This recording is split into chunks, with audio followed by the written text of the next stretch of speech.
started with our meet and greet construction update meeting. Don't worry if you're still settling in, but we are going to get rolling.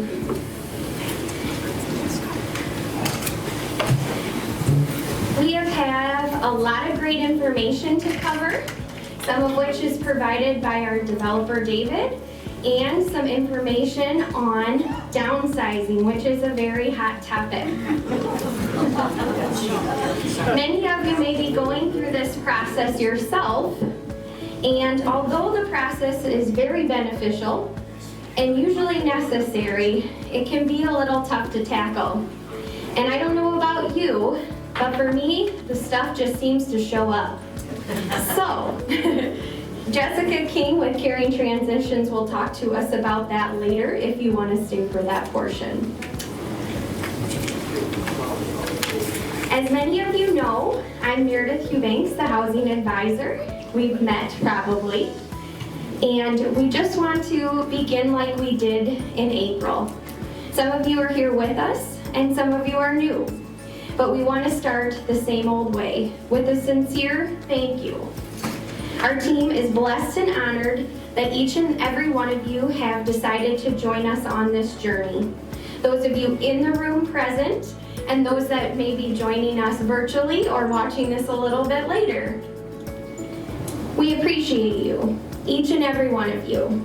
Your continued faith and patience through this process means a great deal, and we are working hard every day to prepare a wonderful place for you to live well and enjoy life. Time sure is passing quickly, and just like the seasons, things are progressing and changing with each new day on the bluff. Interest and excitement, however, continue to surround our community, and it's fun to be able to share with you today that at this time, we have only 10 apartments remaining. What an amazing gift, and what an amazing community we are building with that fact. I'd now like to turn things over to our Resident Services Director, Laura Nissen, to lead us in a word of prayer on our journey and our time together today.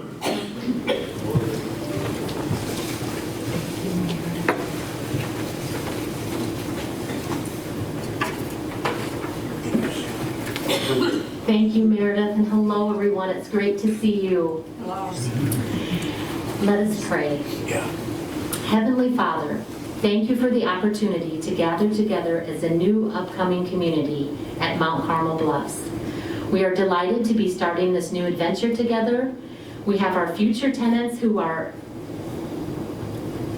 excited to have the new beginning, and in most cases, that can't happen soon enough. Working on the other end is our staff and partners working feverishly to complete this vast project with many details and moving parts. We pray that you will build a strong bridge of patience and understanding, a strong bridge of flexibility, and a tolerance for a little ambiguity every now and then. We trust you, God. We realize that we are in the preparation phase of this adventure right now. We are grateful for the day-to-day progress we are all making. We pray that you will help us stay focused on doing our part to prepare. We thank you today, God, for the update that David will provide on the extraordinary construction progress his team is making. We look forward to learning from Jessica today about how to hold close the things and people that are near and dear to us, and to learn how to graciously let go of things or practices that no longer serve us. Most importantly, God, we pray that you are in the center of it all. We know that you are. We look forward to our new community and partnerships, new friends, a new home, and many new adventures ahead. In Jesus' name we pray. Amen.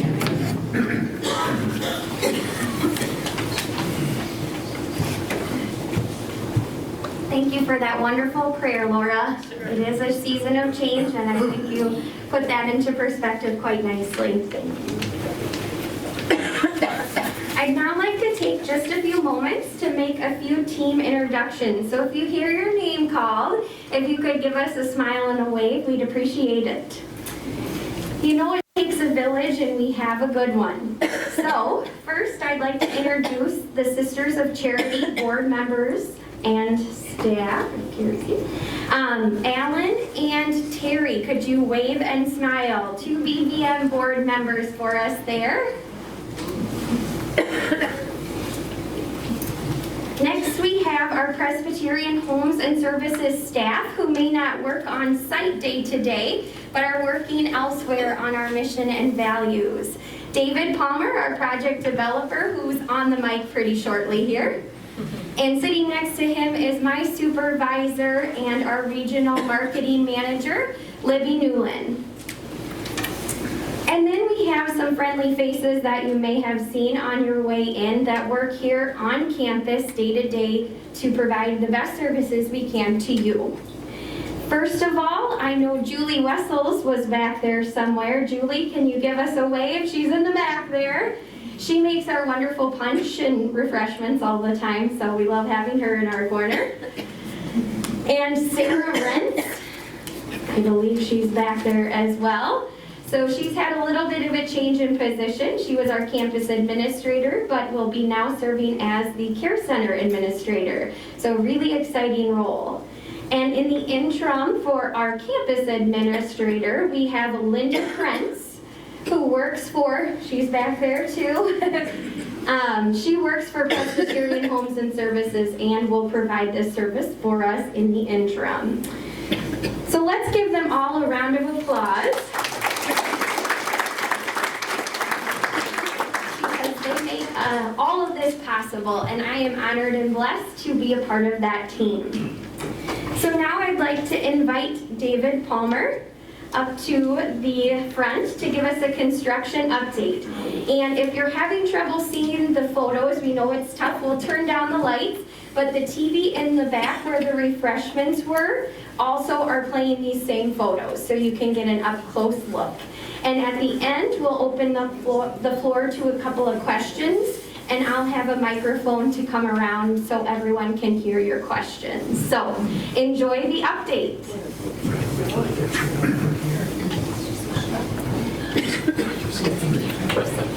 A little taller there. Good afternoon, everybody. Thank you, Meredith. Welcome. As Meredith said, my name is David Palmer, and I work for Senior Housing Partners, which is part of Presbyterian Homes. So Senior Housing Partners does the development for Presbyterian Homes and other like-minded organizations. I've been with Presbyterian Homes 15 years, 6 with Senior Housing Partners, and then I've been actually coming to Dubuque since March of 2020 on phase 1. So I've gotten to know a lot of people around here. It's a great campus. It's just really a special place. Senior Housing Partners was formed in 1997 and was the idea behind Senior Housing Partners was to accelerate the development of new communities to fulfill our mission. So we've developed since 1997 over 100 communities. We're currently developing 20 communities in 8 states. So on our team here for this project, we have Hope Architects and Conlon Construction are our 2 main partners. So Hope Architects is based out of St. Paul, Minnesota. They were founded in 1974 and have done over 15 projects with Senior Housing Partners. Conlon Construction was founded in 1903 and has been a partner with the sisters here in Dubuque for over 100 years. I actually saw an invoice that was for like $1.75 and it was itemized. Who got 9 cents? It was amazing to see from over 100 years ago. All right, I'm going to share a little bit of building information here. So our project here is almost 249,000 square feet. So almost 249,000 square feet. Our apartments make up 174,000 of that square feet, so 70%. And the rest of the square footage is common spaces, which makes up about 23,000 square feet. and parking, which is about 40,000 square feet. So that's kind of the makeup of our building. We have 116 units, 11 different floor plans, and then our town center kind of common area spaces include library and club room, which you guys, some of you saw it this evening or this afternoon. We have an atrium that includes a conservatory. We have billiards room, activities room, and a game room. We have a wellness center with a pool. We have a theater, and then 4 different lounge spaces, 1 on each floor. So quite a few amenities. Our project, currently, I didn't count them, I believe it's over 20 different trades are here on site. So we have, the roofers might be done. We have framers, roofers, siders, masons, carpenters, plumbers, electricians, low voltage installers, pipe fitters, fire sprinkler installers, tin benders, earth movers, insulators, fireproofers, sheetrockers, elevator contractors, core drilling contractors, painters, finish carpenters, carpet and flooring installers, and tile setters are all of the different trades that we currently have on site. And then I have a note here, and it was asked by a couple different people today. The pool, which we'll show you some pictures here, is 23 by 48. So, and it goes from 3 to 5 feet deep, but we'll have some pictures here in a moment.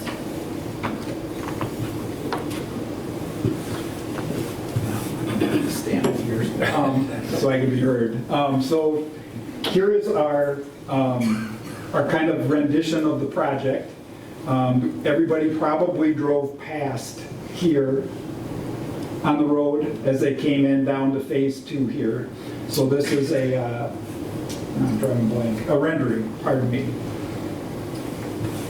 Here's kind of our site plan. So everybody came down and kind of parked down in the lots down here. I think most people kind of came in through the care center, and we are kind of right over here in this part of the building right now. Here are floor plans. We can kind of come back to these if there are any questions on these, kind of showing the amenities. Here's a rendering of the atrium space. So this is the space that's going to connect this building and the new building. So as you can see, a high open arching space, a lot of wood finishes, glass on both ends, just a fantastic space. Here's a drone shot of our project back in June of last year, June of 2021. So, whoops. So you can see we were just getting the area ready to begin construction.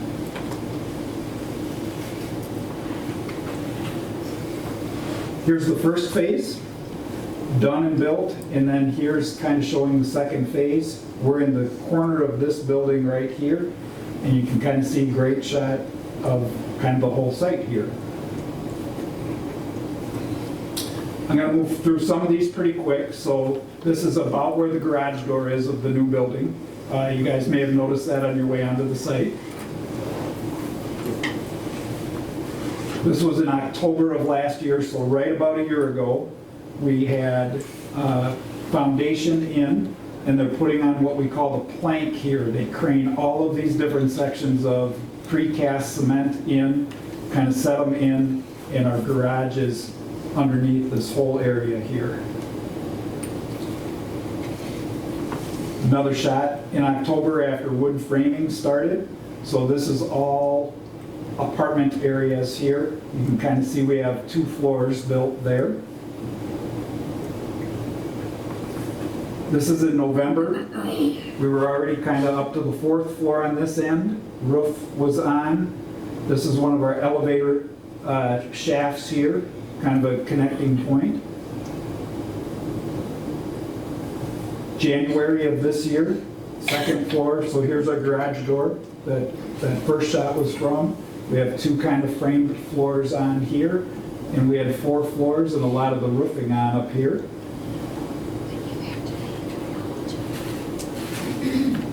just another shot. Here's the atrium space. So this is one of my favorite spaces. This is really neat. I'm going to kind of take you through the construction progress here just in the atrium. So this was in January. This is a shot from kind of the river at my back here as we took this picture. This was in July. You can kind of see that our drop-off area, our porte-cochere is in here. Roof is on. So inside here, we're getting more and more work done. This is one of the lookouts from one of the sides here. You'll be able to walk out here and kind of look each way in the atrium. And then here's with my back to the kind of riverside. This is the porte-cochere out here. This is our front door.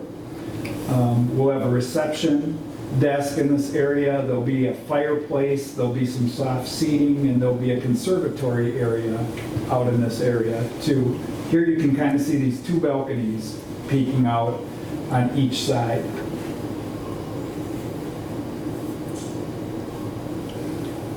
And then this was September. This was my most recent visit. We're starting to get the drywall done up on the ceiling.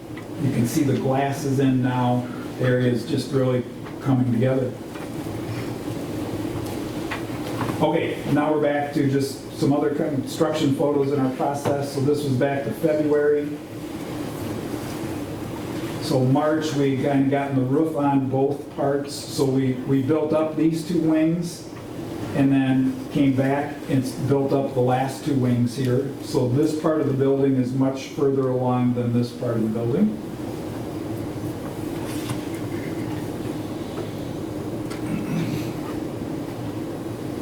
Here we are in March, and I believe this is the corner that we started brickwork on.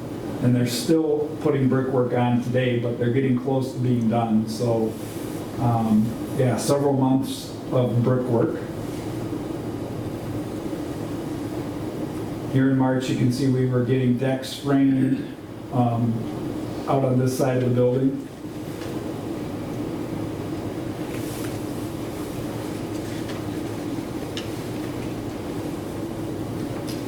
So this one's photo was taken in July. You can see we're working a lot on the siding here. A lot of the brickwork and block work down here is done. We have siding going on at various different stages. This was August. You can see we got the parking lot in up above here. Here's the atrium area. You can see an awful lot of the siding is getting close to being done on this side of the building. These are kind of the two wings that go out toward the river. So now we're back in April. You can see the roof isn't on over here in the atrium. Not a lot of siding. We're just kind of have the house wrap on.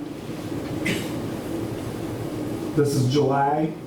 Roofing is on. Got a lot of the siding going on.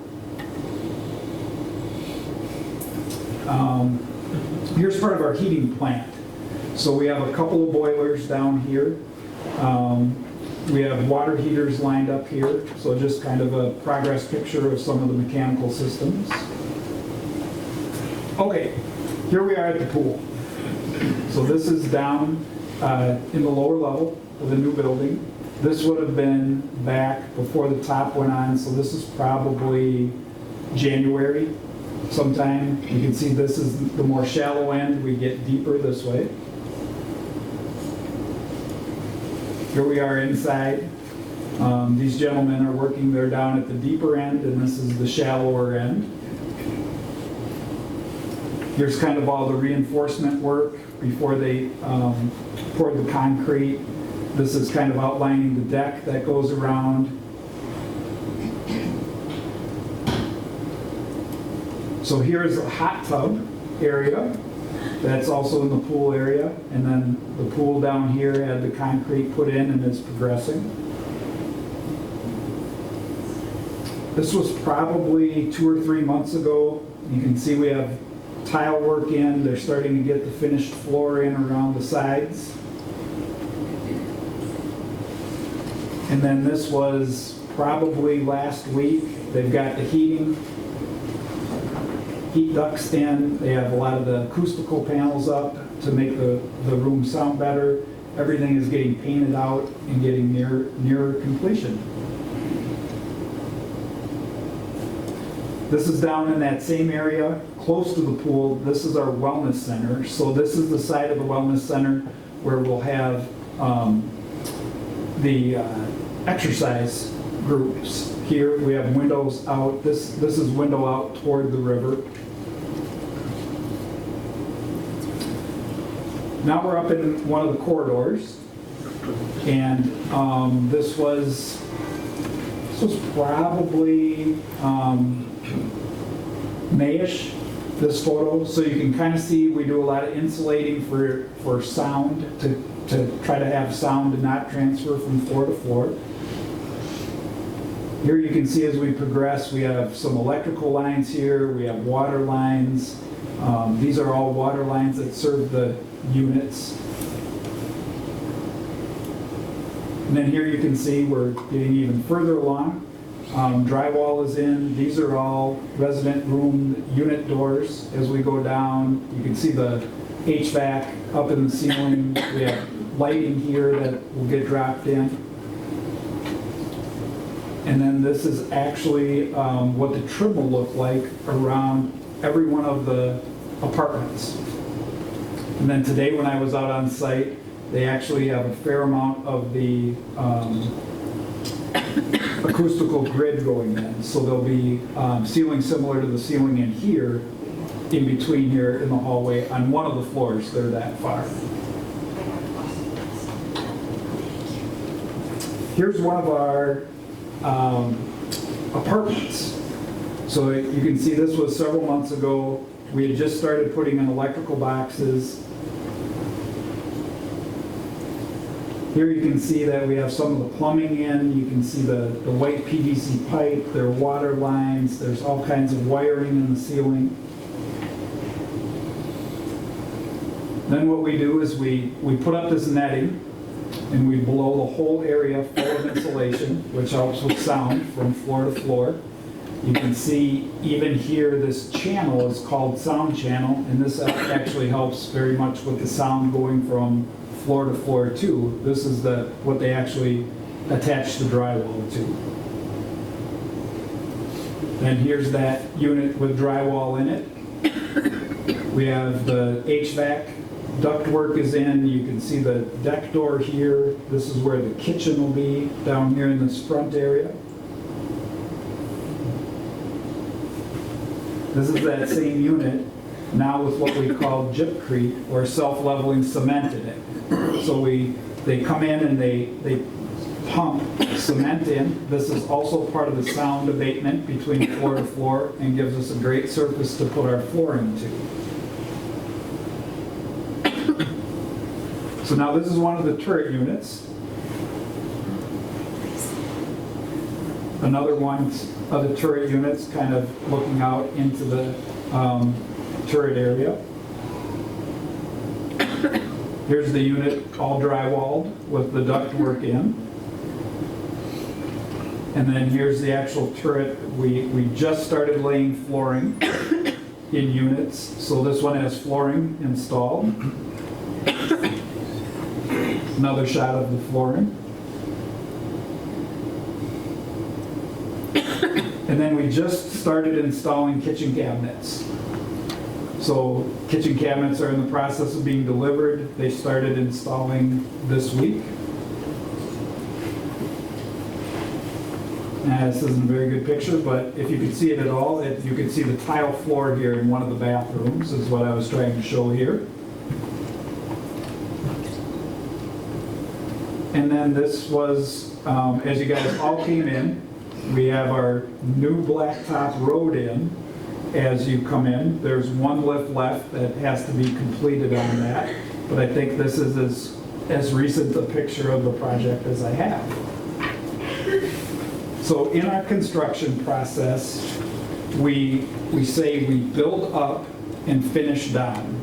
So we built all the way up, and then now they're finishing the units and working their way out of the building. So the 4th floor units will all be done first, then they move to 3rd and so on to get to work their way kind of out of the building. So that's basically what I had prepared for kind of a construction update. Do we have time for a couple questions? Yeah, we have a couple questions. So anyone for some questions after David's presentation? Yes. Can you tell us the approximate distance between one end of the terrace apartments to the other end of to the atrium? How's that mean? I think that's So- a half a mile or?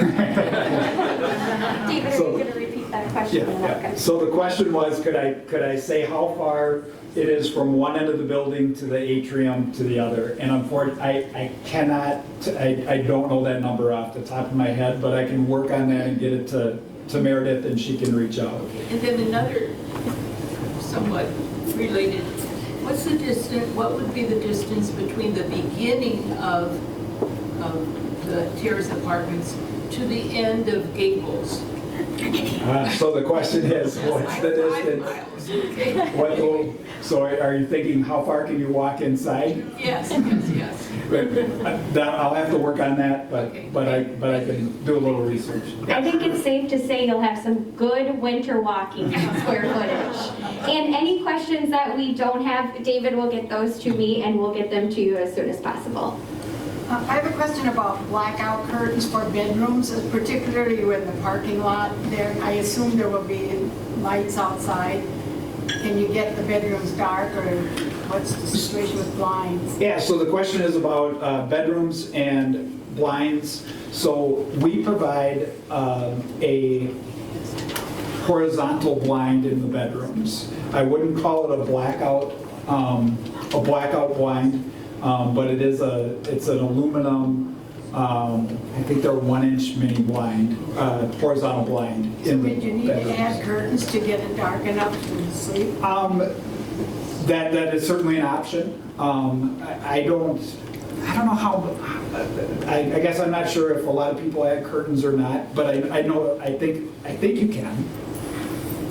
Yeah, I think it's based on your preference of kind of how dark you like it versus how light you like it. And then certain changes or additions to your room would be checked with management and then let kind of go from there in that process, whatever that may be. But great question. What is your projected date for completion? Ooh, I knew someone was going to ask that one. David? So right now, what everyone in construction works for is a certificate of occupancy. And that's when the city says it's safe for people other than the construction teams to be in the building. So there's a date that we have that is late January that we're targeting for that. After that, then we have a process where we have to finish the building, move in FF&E, furniture, fixtures, and equipment.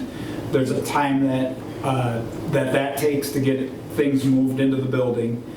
Then move-ins get scheduled. So I think we're safe to say that we're targeting kind of mid-February for first move-ins with more to come.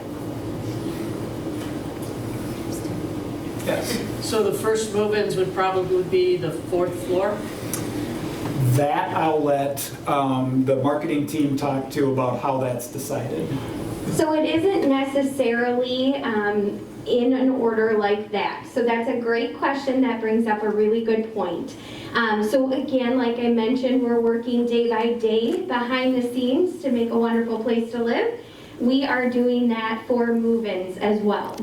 So we are working very tough and hard right now to get prepared for that. And within the next couple of months or so, we'll have more of a specific plan. But typically, we try to work with you as best as we can to work with the larger group and maybe get a couple of dates from you that may work best. And then we will be able to eventually, down the road, select a specific date, a specific time, door, door. We're gonna have this person be assigned to you as a move-in buddy, so that when you walk in that door and you're wondering, how do I work my thermostat, or where do I take my trash? Those questions will be answered. So it doesn't look any certain way yet. If more people are ready to make that move on the 4th floor, that so be it. But we'll work together as a group here, and we will have more information. We're working out those details currently right now. So great question. In the back, someone. Way in the back there. Many of the renditions show a couch, kind of in the middle of the room and the television against the wall. I'm assuming that's the cable outlet. Are there outlets in the floor so you can have a reading lamp? So the question was, are there floor outlets where in units where the couches kind of show dividing the room? And the answer is no. We kind of looked at that. And we thought that the wall, there would have been a wall close enough for a lamp or a lamp cord. And I will piggyback on that if you're asking about kind of those layout questions and where outlets are. I do have that information, so you can speak to myself or your congregational representative to get that information, so you can kind of plan your layout. Any other questions? Yeah. We asked this before, but what about, is there a meal plan included as an option for people or not? So in independent living, because you will have your full kitchen and all of the appliances that come along with that, and you're busy, you're out and about, we don't want to tie anyone to a specific meal plan. So you have 2 different dining options, one being where we are currently sitting, for your sit-down full meal from your drinks, your appetizers, your entree, and your dessert. And then you'll also have the bistro, which if you haven't yet, you can feel free to wander down the hall, and that is in the middle of our hallway, and that's more of your grab-and-go option. So nothing specifically will be assigned to you, but based on how many meals you want to eat a month, there will be just a line item there saying you dined this many times, and you don't have to worry about having cash on hand. That comes right out of your monthly bill. We have a question or 2 more. Way in the back there. Will there be lifeguards for the pool? So the question was, will there be lifeguards for the pool? I don't know the answer to that. I know that the pool will be, the pool is access controlled, so like the wellness center, there'll be a training on the equipment, training on that sort of thing, so you'll get your fob turned on for access, and then I think as we get a little closer, we'll have an answer for kind of when the area will be open and what kind of attendant we will have or not have. One more question. Yes, my wife would like to know if there will be accommodations for guests in the complex. So the question was about accommodations for guests, kind of guest suite. And right now we don't have any guest suites on campus. So the answer is no. What about housekeeping? Yes. Do you have any I housekeeping? understand you're now going to be responsible for maintenance. How broad is that? So the question was, how broad is the kind of maintenance? Is there anyone here who could answer that a little better? So I was actually a maintenance person at one of our sites when I started, but I don't know if things are similar. I know that we provide light bulb changing, everything for the HVAC system, so filters, servicing of that is all included. The maintenance staff would do that. Any issues with if you ended up with a drippy faucet or a plug drain, things like that, the maintenance staff all comes and handles. Smoke alarms, would they do that? So smoke alarms, they come in, they change the batteries on those, yes, all of those type things. Window washing, I think they do that annually. How about appliance maintenance? If there are any issues with the appliances, absolutely, the maintenance staff would be the first call and would come and check that out and hopefully fix whatever the issue was. All right, well, we've had a lot of great questions, and I hate to kind of move on, but we must move on. But I am more than happy to answer any of your questions, so you can see me after the meeting. You can send me an email, give me a call. We'll get your questions answered, and if I have to do my homework, I will. So let's give David a round of applause.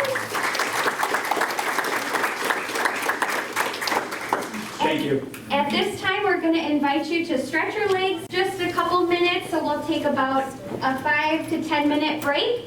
We'll meet right back here, and Jessica will do her downsizing presentation. Thank you all.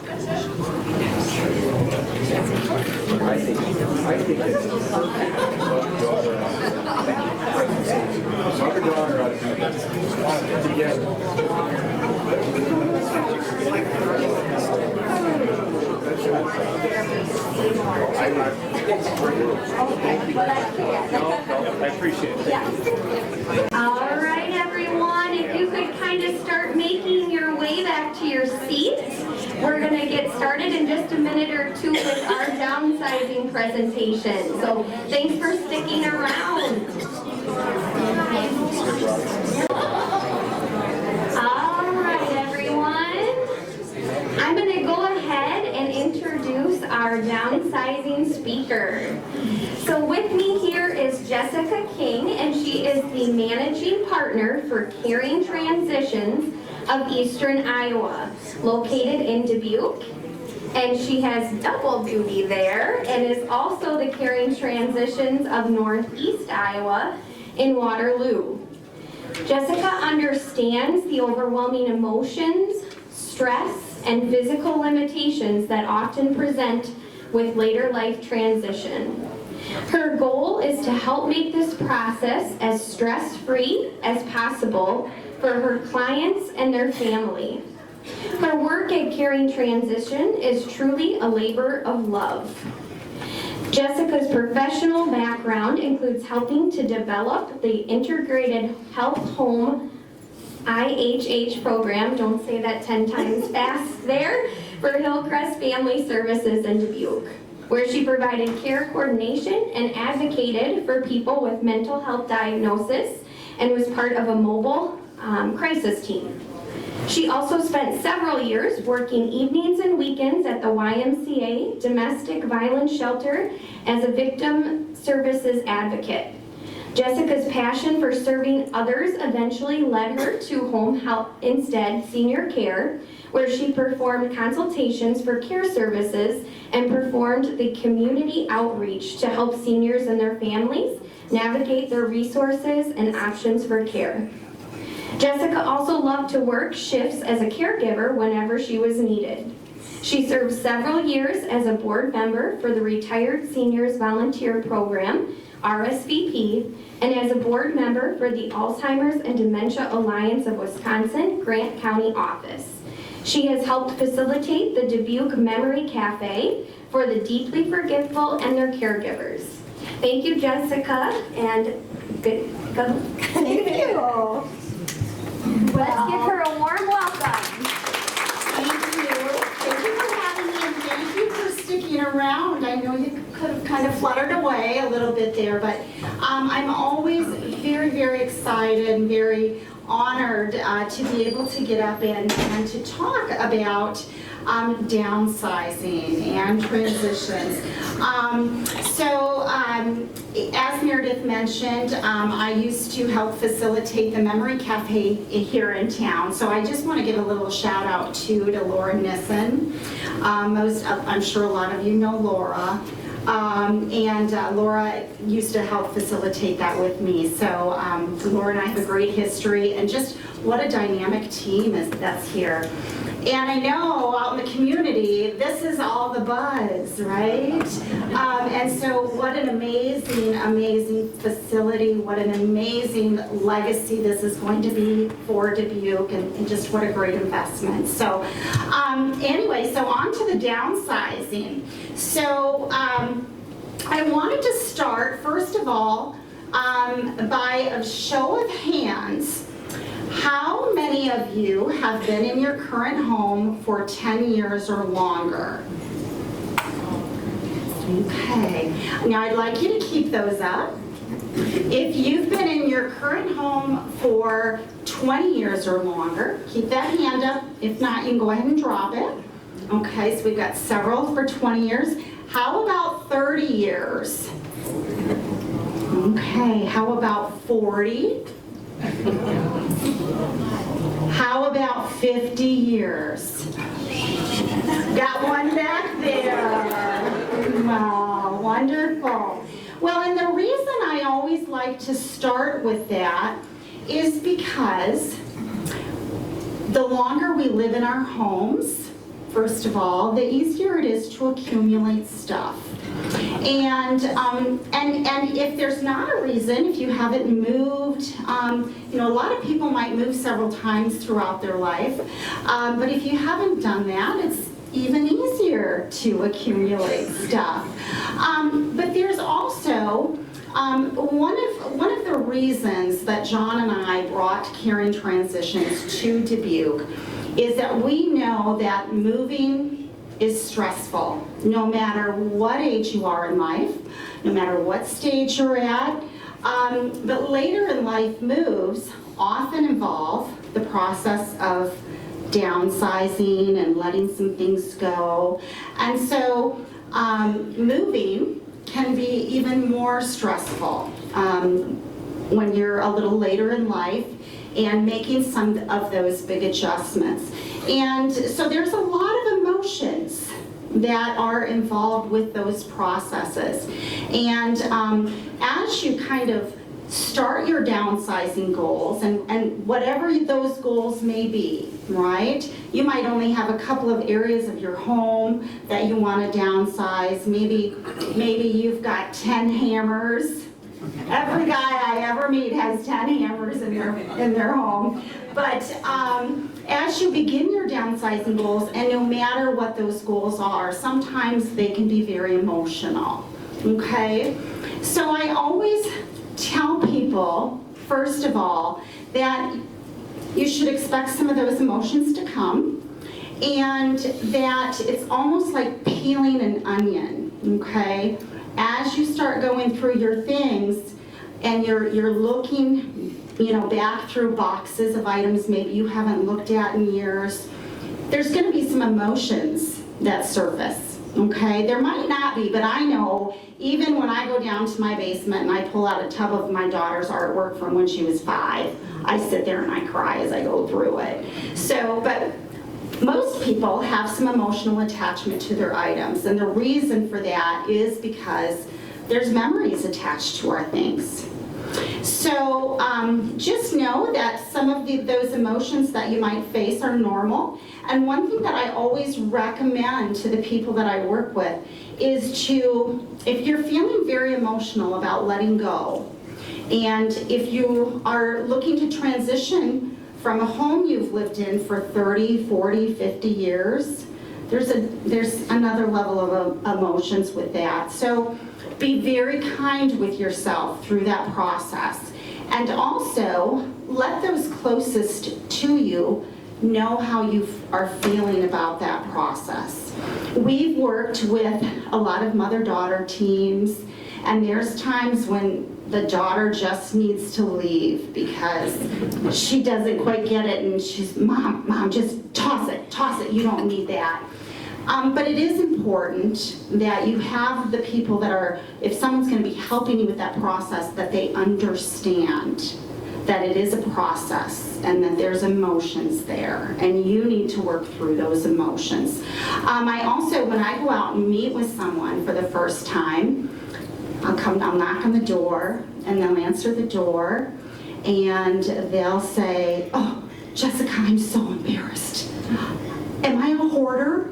Do you think I'm a hoarder? Or they'll just start self-blaming and be so upset with themselves because they should be more organized than this. And I always assure them, no, you're not a hoarder. And we are a society of stuff. We accumulate things. And when you're going through a downsizing process and you need to look at things and you need to sort through things, there's going to be some disorder with that, right? There has to be. So just be kind to yourself through that process. Did everybody grab one of my folders, or do you have one? Okay, because inside these folders there's some information, and there's going to be a couple of things there that I'm going to have you pull out as we go along. Okay, so when you think of the words downsizing, what do you think of? Oh, here, well, I've got a couple right here. Okay. There we go. Thank you. Yeah. Appreciate it. Yeah. Did anyone else need one?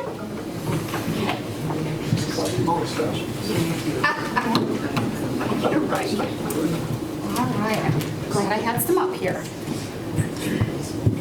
So when you think of the word downsizing, what words come to mind? Anyone? Get rid of. Okay. Any other words? Recycle. Recycle. You guys are so positive.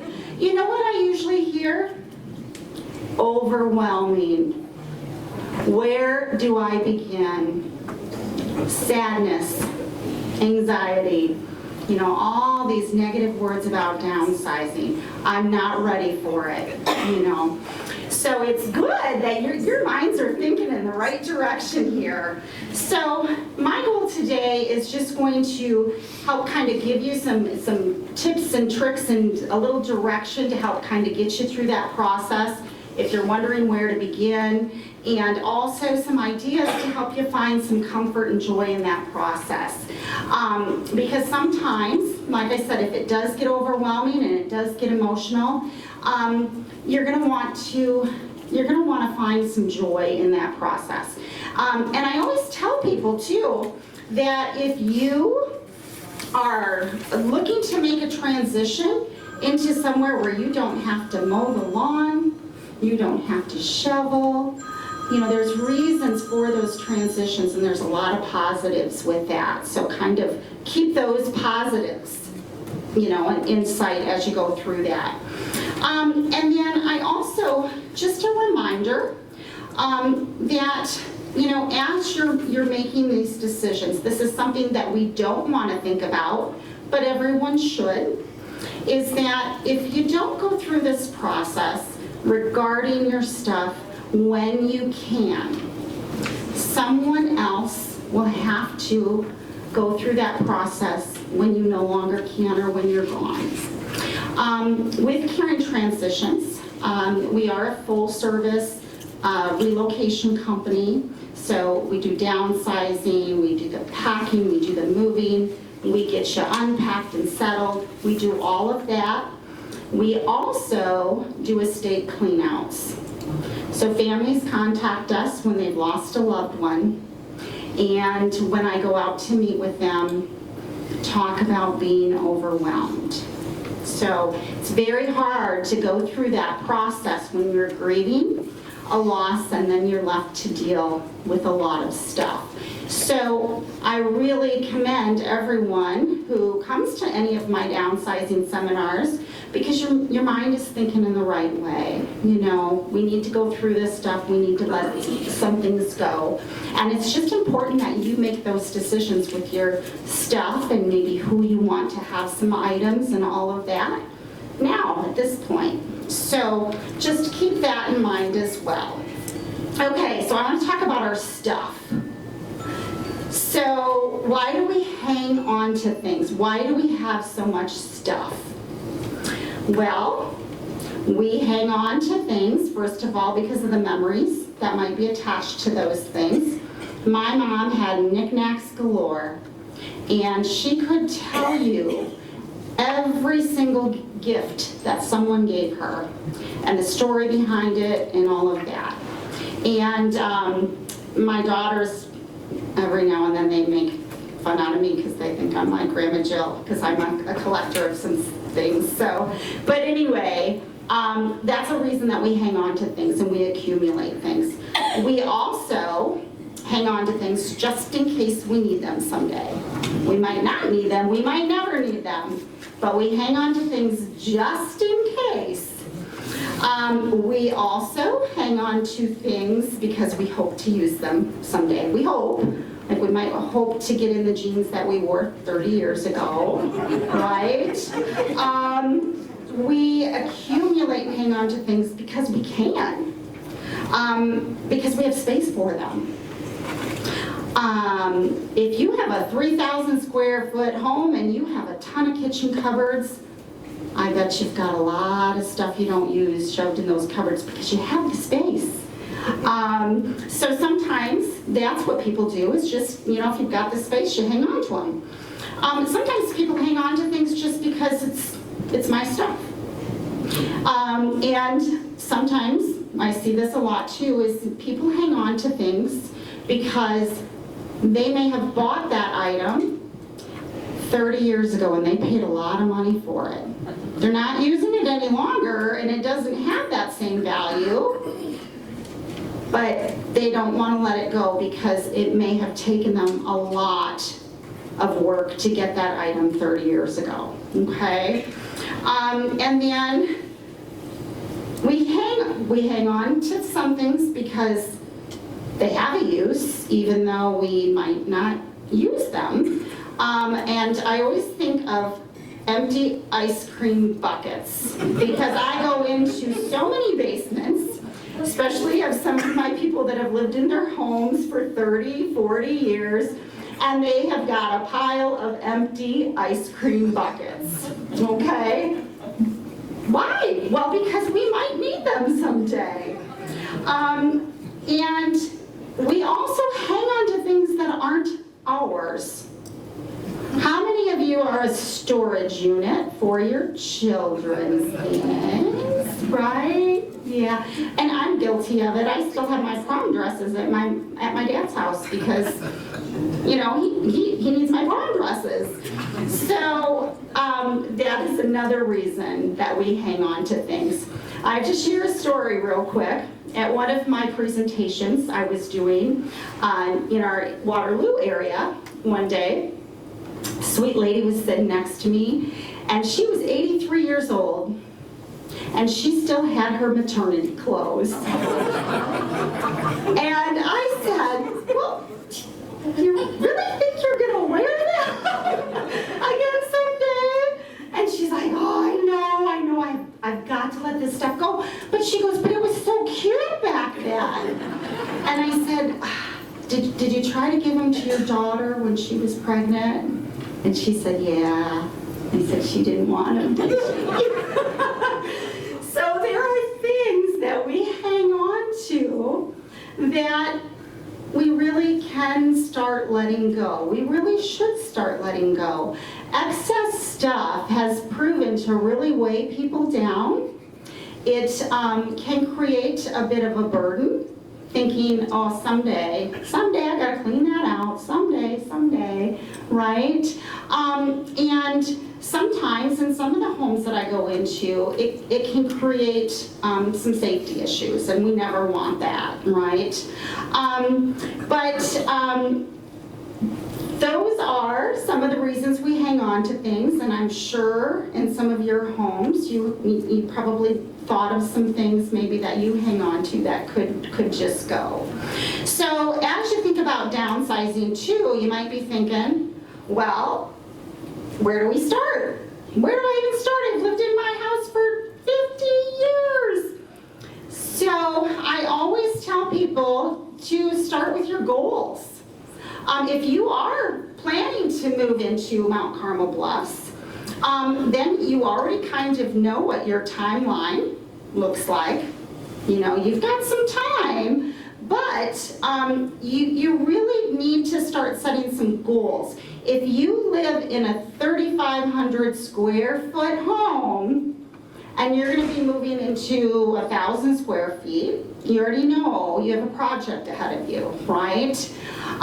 If you're living in a 3,500 square foot home and you are a collector of a lot of excess and you've got things piled to the ceiling, well, you've got a little more work ahead of you, okay? And services like ours for downsizing, we can certainly help with that, but you still need to make the decisions. You need to see what's in those totes, and you need to make the decisions on the things that you want to keep, okay? So if you kind of know your timeline, start putting some dates on the calendar and set realistic goals for yourself according to the amount of stuff and how big your project is. And then tell your kids to come get their stuff. I always say share your goals with your family, okay? And if your kids do have a lot of stuff at your home, make sure they're aware of that and aware of your goals so that they don't keep putting that off and hinder your goals for where you want to be. And your pace needs to match the amount of stuff you have for your goals, okay? And then, so once you've got your goals set, these are the things I tell people to start with. Start with the things that you don't have to make hard decisions on, okay? Get those ice cream buckets out of there. Remove your recyclables and any obvious landfill items. If you have items that are broken or water damaged, things like that in your basement, or if you are a newspaper collector and you have newspapers from the last 2 years, recycle them. Start with that stuff. Start going through some of your old paperwork and get some of that paperwork, get it shredded and get it gone, okay? Remove items that you don't use or that have no monetary or sentimental value, okay? If you have the whipped cream containers and you have 100 of them, my mom always had 100 of those, in a cupboard, get rid of them. Start with those things that don't have really monetary value and that realistically you don't need all of those. So again, broken items, water damaged items, your maternity clothes, duplicates. Okay, that's another great place to start because so many people have duplicates in their house. We've all got 20 screwdrivers, and it's always funny because whenever I go meet with a married couple, the husband will say to me, "Just wait till you see all her Christmas stuff." And then I'll say, "Well, can I see your garage?" So men are sometimes just as guilty, if not more guilty, of hanging on to those things. And again, things that you realistically won't use again. But start with that list of things because those are the easy things that are not really going to pull up a lot of emotion and are going to be the easy things to clear out first. And it's important that you do some of that because that's going to make you feel accomplished, right? And it's also going to free you up some space to get some other stuff out and to sort through that. And then what I want you to do is I want you to switch your perspective. And I want you to focus on the things that you want to keep. So most people, when they're preparing to move and downsize, and they know they need to downsize, they get very overwhelmed because they will go through every room in their house and they'll be looking at a million things and saying, I don't know if somebody's going to want this, and I don't know what to do with this. Should I take this to Goodwill? And then they're worried about the move on top of it. And that just creates this very big cloud of burden and feeling overwhelmed. So when you switch your perspective to focus on the things that you want to keep, it makes it easier to let go of the other things. In your packet, I have a piece of paper in there, and it is just a little sheet that says need and love on it, okay? Use this as your guide as you start your downsizing process. Once you clear out the garbage and some of those easy things, focus on this list, okay? When you focus on this list, I want you to first start with your needs, okay?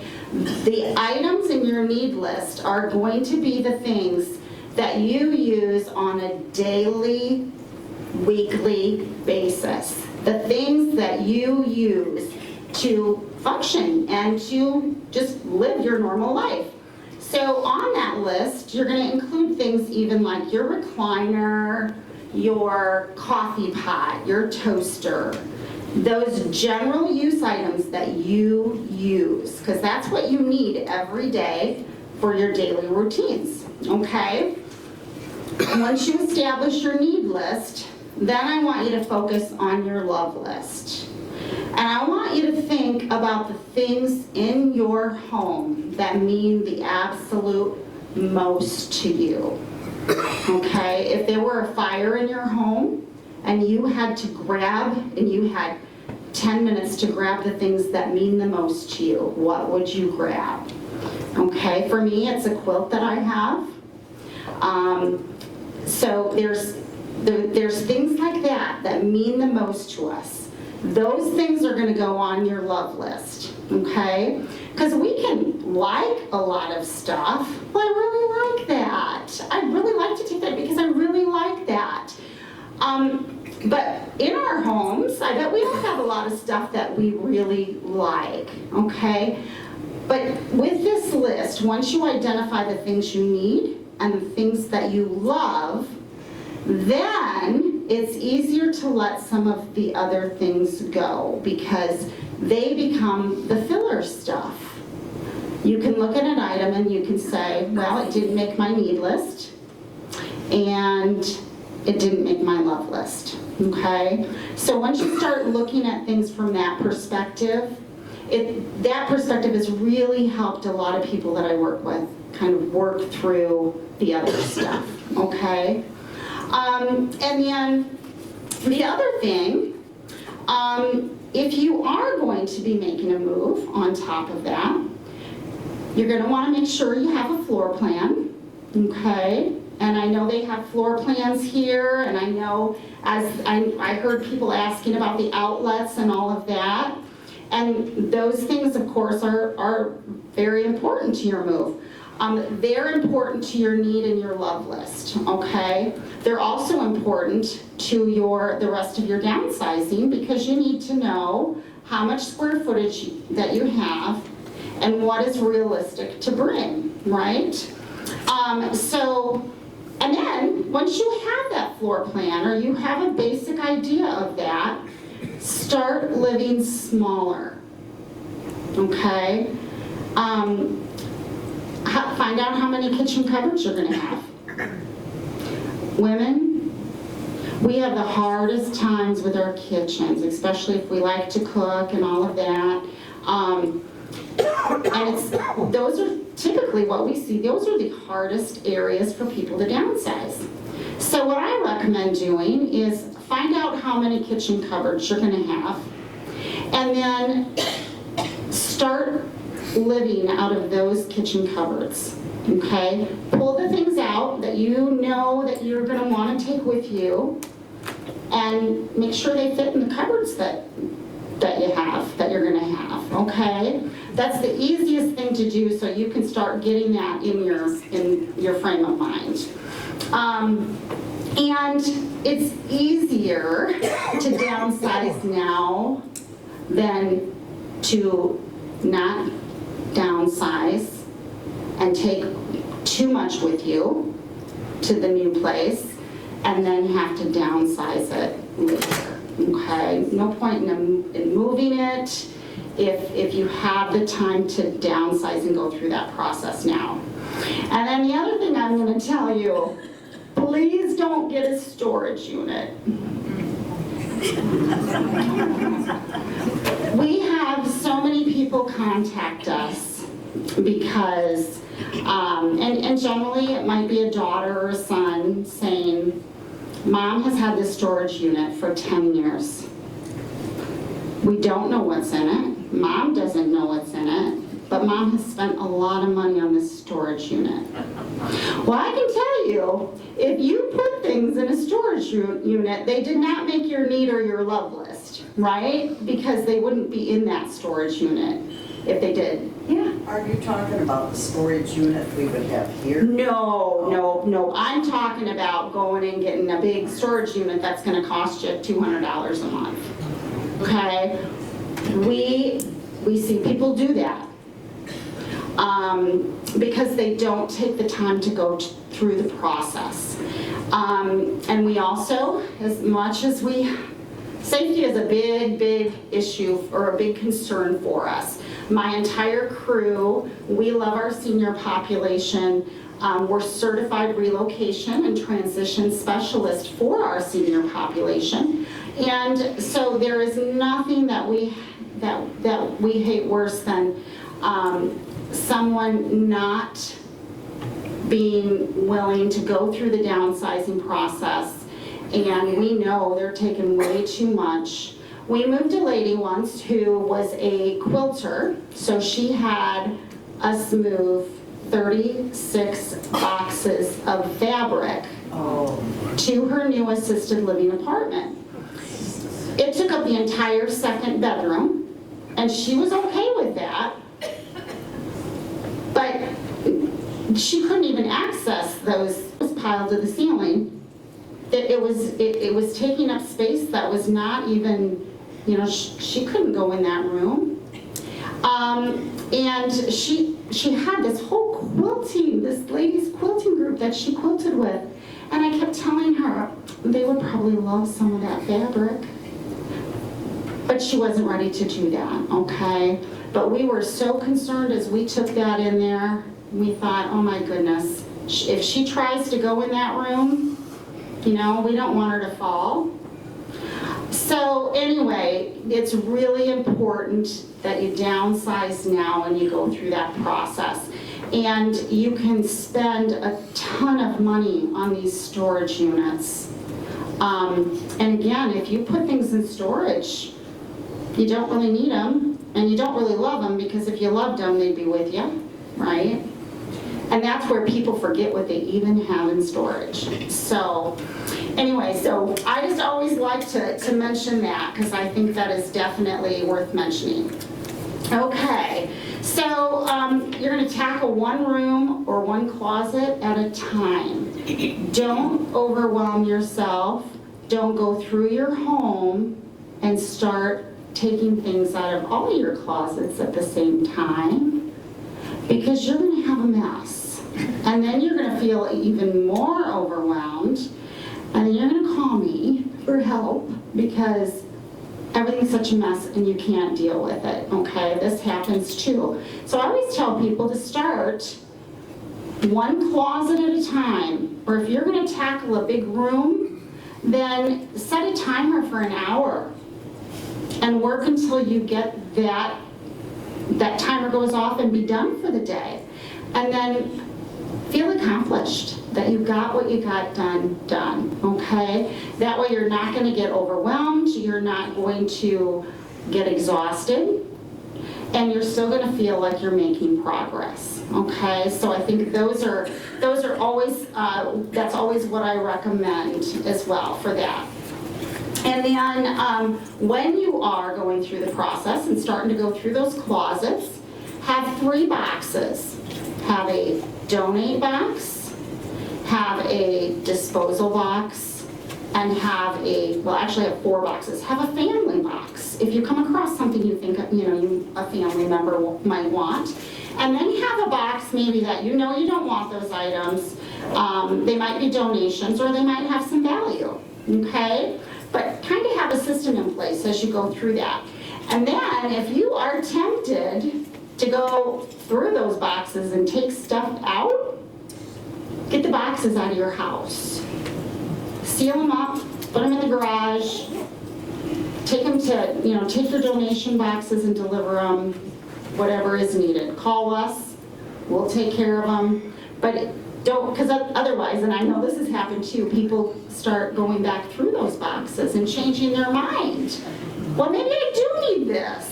So that is another suggestion, okay? And then I do want to talk real quickly too about gifting things to family members, okay? And I'm going to start real quick with a story from one of my downsizing seminars I did once. I had this gentleman that was there, and he had a wolf collection, wolf figurines. His last name was Wolf, so I think that's partly why he had this wolf collection. But he started telling me that he was really upset that his son did not want his wolf collection. And it hurt him. He had tears in his eyes. It really bothered him because he could not understand why his son would not want that wolf collection. So what I suggested to him is I said, well, Bob, how many wolves do you have? Well, over 200. I said, do you have a favorite one? And he said, yeah. I said, why don't you write a little story down about why that one means the most to you, tape it to the bottom of it, and gift your son that one item. Because he would probably, knowing the story behind it, he would probably want that wolf. And it's a lot easier to take one wolf than 200 of them. So, and he did. He had never thought of that. But I always remind people that the memories we have associated to our things, we can still hold on to those memories, and in fact, we should. One of the most beautiful things that you can do for your children is keep a journal. Write some of those things down. Write down, if there's something that you're having a hard time, parting with, tell the story behind it. Tell the stories of the things that mean the most to you. Because your kids will want to know that. So it's a lot easier to gift the memory, and you can gift that memory without gifting the thing. Because, and 95% of the people that I work with, they'll tell me that, well, my kids don't want it. They just bring in a dumpster and throw everything away. But again, it's the memory behind things, and certainly don't feel offended, right, if they don't want it, because we also you have to honor their space and their home, and maybe it's not something they decorate with, or they don't have the space for it. So we also need to be mindful of that and be respectful of their space, okay? But again, gifting those memories is just something that just means a lot. And then I'll tell you another quick story. I moved to a lady and her husband once, and she had 3 of the most beautiful glass cabinets, display cabinets, and each cabinet was full of beautiful nativity scenes that she had collected throughout all of their years of marriage. Well, she knew with the space she was moving into that she could only take one of these cabinets. So she selected, after a lot of thought and time, she selected the ones that she loved the most that would fit into those cabinets. Then you know what her husband did? He took a little black piece of cardboard, set it up against the wall, And then he put those nativity scenes in front of that. So the black is the background, and he took photos of her nativity scenes. And I tell you what, it was beautiful. He took a couple of her favorite ones and had them printed on canvases, and it looked, they were just beautiful. And then the rest of them, he put in a photo album for her. So there's different things like that, if we're creative and we think about ways to hang on to those memories that we can do with our stuff, okay? Because again, that we don't have to hang on to the stuff, we hang on to the memory. I just thought that was one of the sweetest things. And then I also want to tell you another quick story here, but this is, as I mentioned earlier, it's very important to find some joy in the whole process of letting go, because letting go does not always feel good. So I was working with this family once and went to meet them for the first time. Mom and Dad were moving to Ohio. So they're leaving their farm, they're leaving their community, they're moving to Ohio to be close to their daughter and her family. So sitting around the table, I have Grandma, I have Mom, and I have the granddaughter sitting there.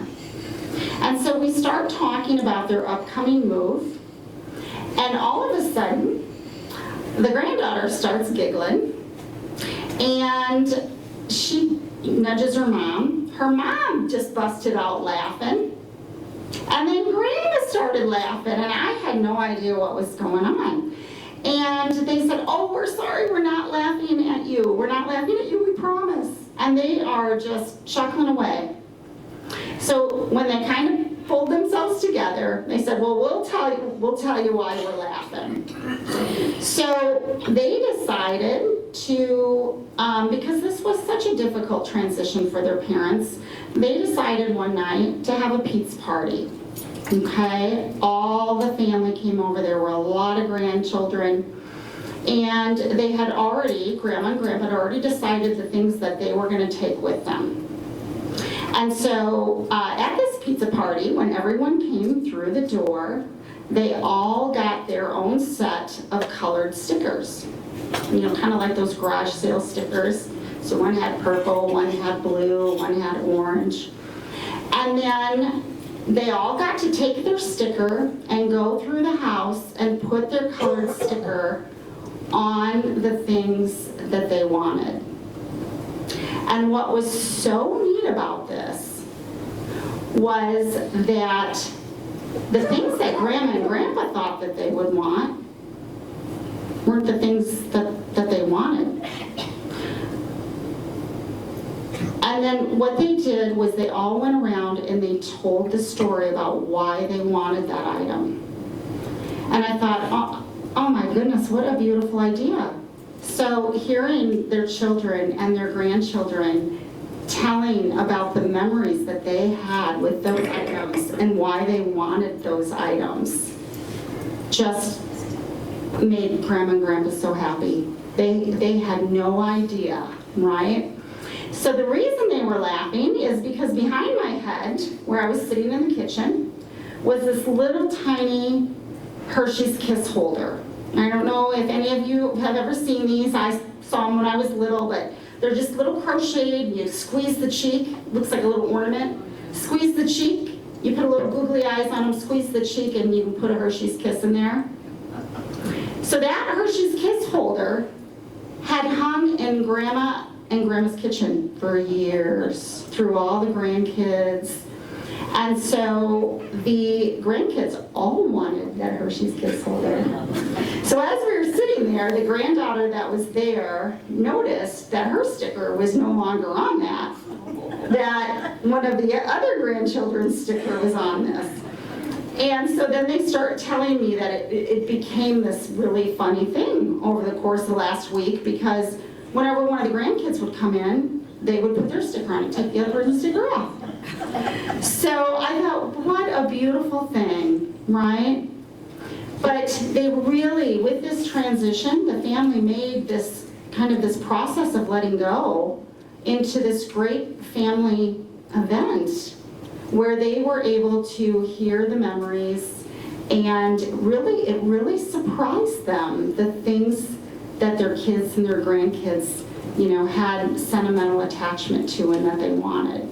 So I thought that's a great idea. So it's always important too, as we go through this process, to to find some joy and to make it, if you're transitioning and you are leaving a home you've lived in for a long time, make it a fun family event, or have your girlfriends over, do something like that, but just so that way you can feel good about that process of letting go. And then the other thing I just want to mention too is when we let go of things, think of the things that are important to you. Think of causes near and dear to your heart. We work with a lot of families, and that's one thing I'll always ask, especially maybe if dad had passed and dad was a veteran, right? So then we know, that the VA is important. If mom was involved with the Teresa House or something like that, the Teresa Shelter, that's a great place to put your donations forward to. So sometimes, letting go can feel really, really good if we know that somebody out there could really use it and would love it, okay? And then also with craft items, things like that, we gift a lot of things. We take a lot of donations to some of our nursing homes for their activities departments, and things like that. So there's, whatever might be important to you, it always feels good to give. So just remember, it is a process to downsize. Any emotions that you might have as you're going through that process, that's normal. Switch your perspective on it, okay? Focus on the things you want to keep. And then find joy in gifting the memory.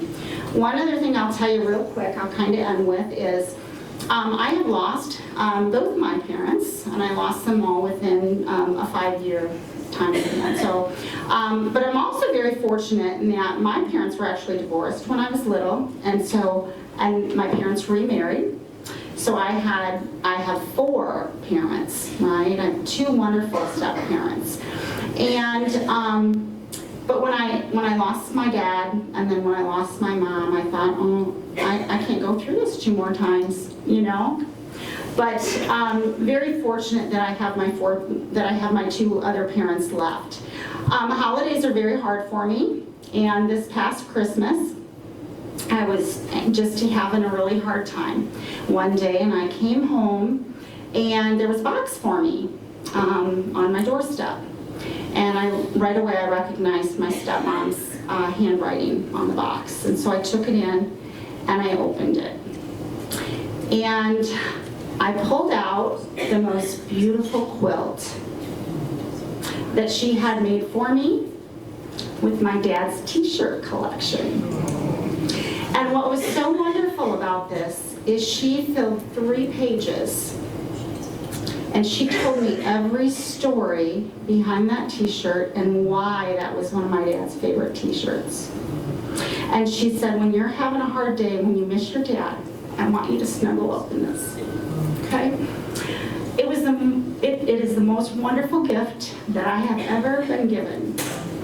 And the only thing that I thought would have made it better would be if they would have given that to me when my dad was alive.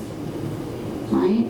He had this t-shirt collection just piled up in his closet, and if she would have given me that t-shirt collection, it'd be piled up in my closet, or it would be in a box, because I wouldn't have really been able to use it, right? But she took those and she made it into the most meaningful gift.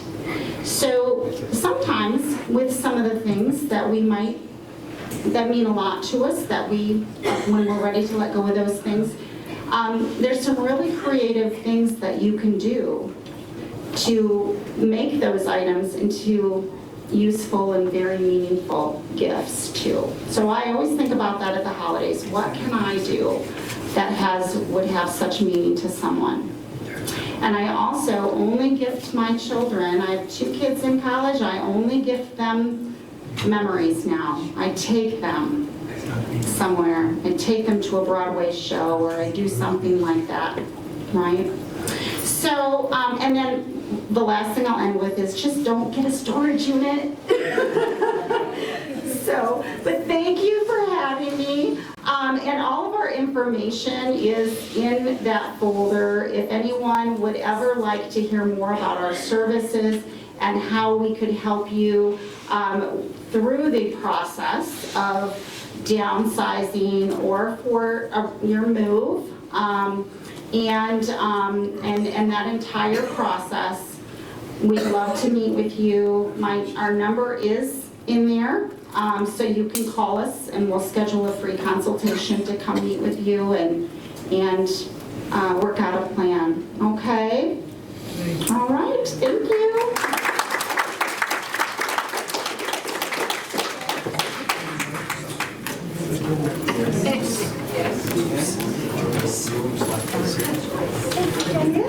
Oh, we forgot to draw.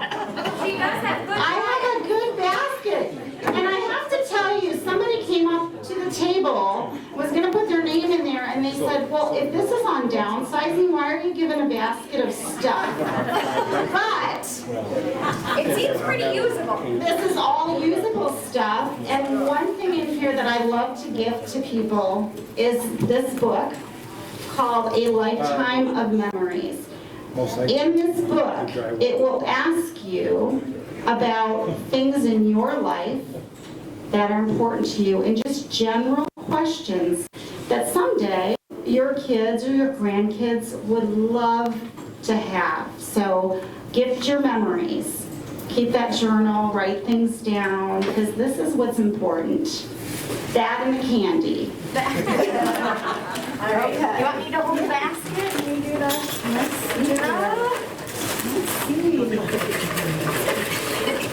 Okay.